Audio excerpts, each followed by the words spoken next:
IPL ইতিহাসে এর আগে যা হয়নি তাই দেখা গেল এবার। ম্যাচের মধ্যেই ব্যাটারদের ব্যাটের সাইজ পরীক্ষা করে দেখছেন অনফিল্ড আম্পায়াররা। সাইজে গরমিল হলেই সঙ্গে সঙ্গে ব্যাটারকে সেই ব্যাট পরিবর্তন করতেও বলছেন আম্পায়াররা।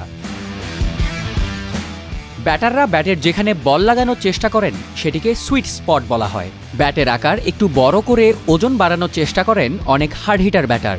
ব্যাটের সুইট স্পটে বেশি কাট এবং হাতলের দিকের অংশে কম কাট ব্যবহার হলে বেশি শক্তি ও স্ট্রোক পান ব্যাটাররা। এতে অনেক সময় ব্যাটে ঠিকমতো বল না লাগলেও ছক্কা হয়ে যায়। এতেই তৈরি হয় বৈষম্য। সেটার কথা ভেবেই আইসিসির নির্দিষ্ট গাইডলাইন অনুসরণ করে ব্যাটের আকার পরীক্ষা করা হচ্ছে আইপিএলের ম্যাচে। এই নির্দেশনা দেয়া হয়েছে খোদ ভারতীয় ক্রিকেট বোর্ড বিসিসিআই থেকেই।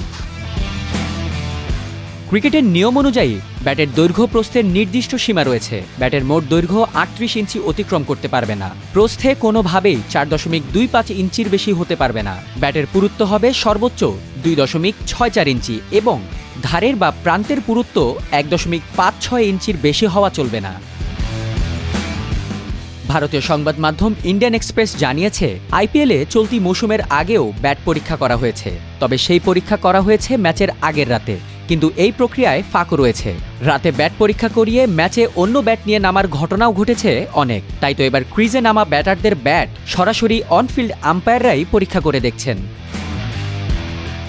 ব্যাটের আকার নিয়মের মধ্যে আছে কিনা সেটা একটি মাপার বস্তুর মাধ্যমে মাঠেই পরীক্ষা করেন আম্পায়াররা। ব্যাটারদের ব্যাট যদি নিয়ম অনুযায়ী বানানো হয় তাহলে এই যন্ত্রের সঙ্গে খাপে খাপ মিলে যাবে কিংবা সহজেই এই মাপের মধ্যে প্রবেশ করবে। ব্যাটের আকার বড় হলে প্লাস্টিকের এই ত্রিভুজাকৃতির গেজের মধ্যে ব্যাটটি প্রবেশ করবে না কিংবা বাধাপ্রাপ্ত হবে। তখনই ব্যাটারদের অন্য ব্যাট আনতে বাধ্য করেন আম্পায়াররা।